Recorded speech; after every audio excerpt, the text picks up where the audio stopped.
Alright, what's going on today, guys? Welcome back to another episode of Plugin Police. I'm your host, Massive Hater, and today we're gonna be hating. I'm just kidding. Maybe just a little bit. We'll see. We'll be checking out the Kashmir Reverb. Why is the name the Kashmir Reverb? Well, it's made in collaboration with the artist Kashmir and WA Production, who we know makes some extremely high-quality plugins. I'm definitely not being sarcastic right now. And they named it Kashmir Reverb because they couldn't be to come up with an actual name. What would we name it? I don't know. What's your name again? Okay, there's our name.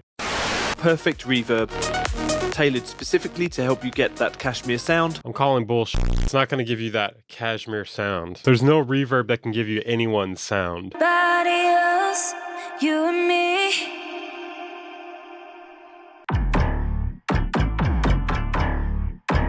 So to cut to the chase here, what seems decent to me about this is the ducking feature. There's a gate feature as well too. There's a reverse reverb, octave section, soft transient, tonal reset. I think those are like the main appeals here from what I could tell. Pretty much most of this other stuff and even some of those things you can find in any other reverb. It's $20. But there's something up with this here. Okay, so it says sale ends in 11 days, right? I checked this sale like a week ago and it was on sale. There was a different sale. So I didn't take a snapshot on the Wayback Machine of that sale that I saw a week ago, but I actually happened to check the Wayback Machine and someone took a snapshot of it on the 2nd of February, which is over 3 weeks ago now, and they had a different sale that should have ran out before now as well too. For anyone that doesn't know, the Wayback Machine is a way to preserve a website in its earlier state.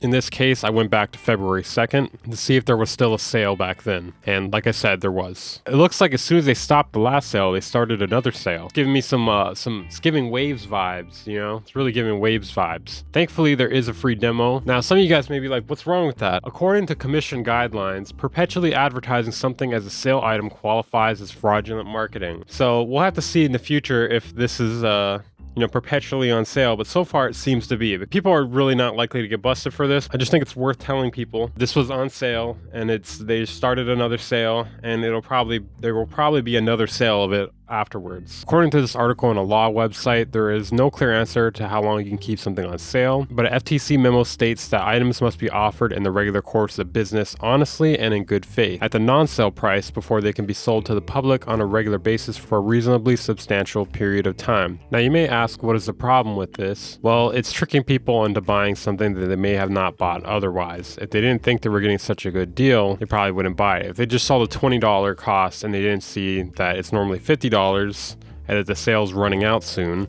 then they might not buy it. And I wonder how many sales they made because of that with this particular sale here. And I just want to clarify, there are other plugin companies that do this as well too. Waves is one of the most notorious ones that I've seen. I've also heard Plugin Alliance does this a lot. What other companies do you guys know of that do this? Maybe I should do a video about this specifically in the future. That might be a good idea. But on the plus side, the sale is only $20, so you can get this reverb plugin for only $20. But if it's only $20, is it worth the $20? So it says next level reverb plugin, and I don't know if I'd say it's next level. I mean, at least from my experience with it so far. So first things first, let's analyze the interface here. So on the plus side, you can resize it. What is happening there? Okay, well you can resize it, but something has gone astray here. I don't know what. Not sure what you call that. I've never actually seen that before. Okay, let me just make it full screen real quick. Okay, perfect. This thing's a banger. Okay, if we reopen it, the same thing happens. Okay, well, I'd like to make it small. Okay, there we go. I fixed it. I'm not sure what fixed it there, but that was definitely okay. And it's broken again. I don't know why it keeps doing this. I'll just leave it like this for now, I guess. Generally, the GUI of this is not too bad. I like the way everything is laid out. It is not overly complicated. It doesn't have too many pages.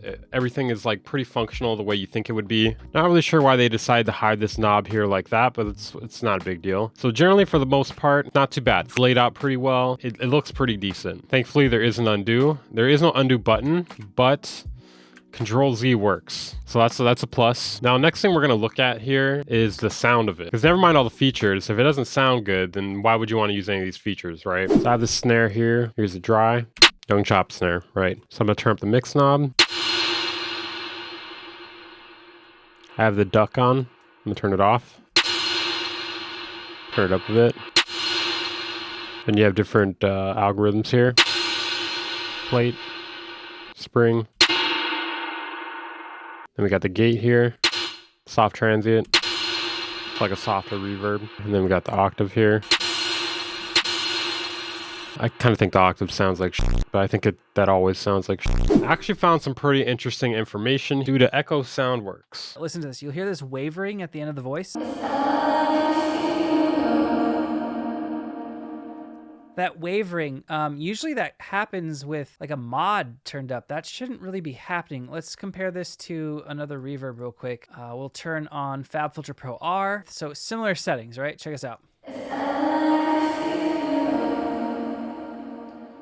Oh, that's a huge difference. So as you can hear, much smoother. I think his demo here really encapsulates the issue with it better than I tried to. So I wanted to like feature him in this video here. Make sure to go subscribe to him and like this video if you haven't. But as you can hear, there's definitely something off about the sound of this reverb. So he goes on to in this video to make his own reverb because he's gotten into coding.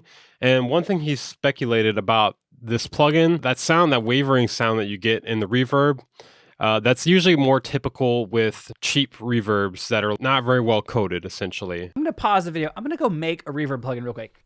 Give me 30 minutes. That's got to be the first time anyone's ever said that in history. Let me pause the video real quick. I'm going to have to go make a reverb plugin. All right, so let's take a listen to this on this vocal. All right, so do you hear that wavering at the end, like when there's an open spot after a word? Like on Coast? That happens with just kind of unrefined algorithms with reverb. So yeah, as you can see there, there's definitely, the sound of this definitely has a little bit to be desired. Now, the question is, does it really matter that much in the context of a song? It really depends. Like, I think for the most part, it doesn't. Like, the average listener probably won't notice that. And this is also a $20 reverb. I mean, it's supposed to be $50, but, you know, we'll see if it ever actually becomes $50. I kind of have a feeling it won't be. I do think it would be most noticeable, though, when you are doing, like, a section without drums or, like, you know, when it's just like an ambient section with just the synth and the vocals or something. Or maybe at like the end of a song when something is ringing out. I think it would become most noticeable at that point. So I do think this could still work for someone who's just banging out songs daily. And like I said, there are some advantages to using this plugin, like the built-in ducking feature. Some other things as well here too, like the tonal reset. It restarts the reverb whenever there's a new transient detected. There's also some things too that aren't as great about it. There's no shimmers. There's also no convolution. Pros and cons for sure. Pros and cons. One plus is there are a lot of presets for this. They definitely made a lot of presets. You can appreciate that if you're someone who likes presets for reverbs. I don't mind presets. Sometimes I will start with a preset when I'm trying to find a way to fit a reverb into a mix, you know. It is a bit faster sometimes than just going through and tweaking the individual settings. Like you can just pick a reverb preset and then adjust it slightly until you get to what you're looking for. Ducking is also nice too, but it's not too hard to set that up. There's also some reverbs that already have that directly built into it. This Tau reverb plugin already has it built into it and it's free. There's a free reverb. Only thing is this is a more of a plate reverb. I feel like this one does have some of that wavering as well too. This one is free, so there is that. If you're trying to get a better reverb plugin, I think you're better off just paying a bit more. Crystalline, yeah, this one's 100. It used to be 50 though. When this was 50, this was a good deal. 100 for it, a bit much. This is a really good sounding reverb in my opinion though. Definitely competes with Pro R. Pro R is a bit expensive. Another one you could consider using is ROM. It's 50 with a demo. This one sounds really smooth. There's also some other free ones as well too I haven't tried yet. There's Old School Verb by Foxingo. I don't think it has a ducking feature though. So you are sacrificing some things with the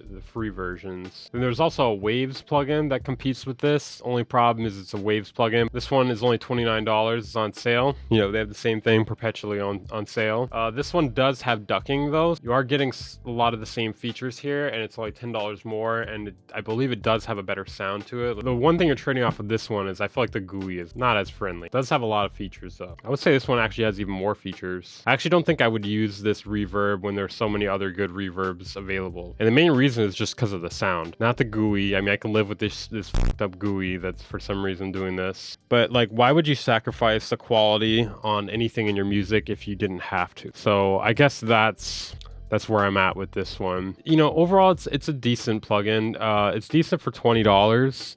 For $50, no, definitely not. I don't know if it'll ever actually be $50 though. So I give Kashmir's Reverb a 6 out of 10, maybe a 5 out of 10. I don't know. $20 is a good deal for this, but the equivalent to buying this plugin is like buying weed from your dealer and he gives you like some like really mid weed for $20 and it's like, okay, I mean, you could spend like $30 or $40 and get good weed, or you could cheap out and get the not as good weed. That's essentially what's going on here. It's like you're not really getting a bad deal, but you're not really getting something good either. You're getting something okay. Now, if you're gonna buy a reverb plugin, is that something you want to cheap out on? That's really up to you. For me personally, I wouldn't want to cheap out on that. I'd spend the extra $10 or $20 or $30 just to get a smoother sounding reverb plugin. Even if I know that not too many listeners would notice it, probably not any that aren't audio engineers, but really just for my own sake, for me hearing it, I'd rather just spend the extra money to get the better reverb or not spend any money at all and just use my stock reverb. You know, I could set up the sidechain compression or whatever myself if I need to. I could set up my own gate. Let me know what you guys thought about this plugin down in the comments. Have you tried Kashmir Reverb? What'd you think of it? For everyone who likes this video, I'll give you a planet. You will get a planet, so make sure you like the video. That way you can get your planet. If you made it this far in the video, comment what planet you would like down below. It will be in your mailbox when you wake up tomorrow. We've been uploading to this channel every single day. We made it a whole week so far, guys. Can you believe it? I can. I've been spending like a lot of late nights editing these videos and filming them. It's 11 p.m. right now. I haven't even edited the video yet, so I'm gonna be up till like 4 in the morning. I'll see you guys next time. Tomorrow. I'll see you guys tomorrow.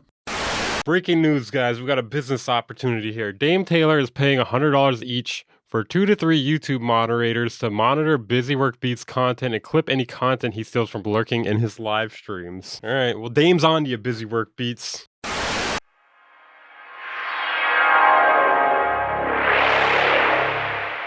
Bang Incorporated.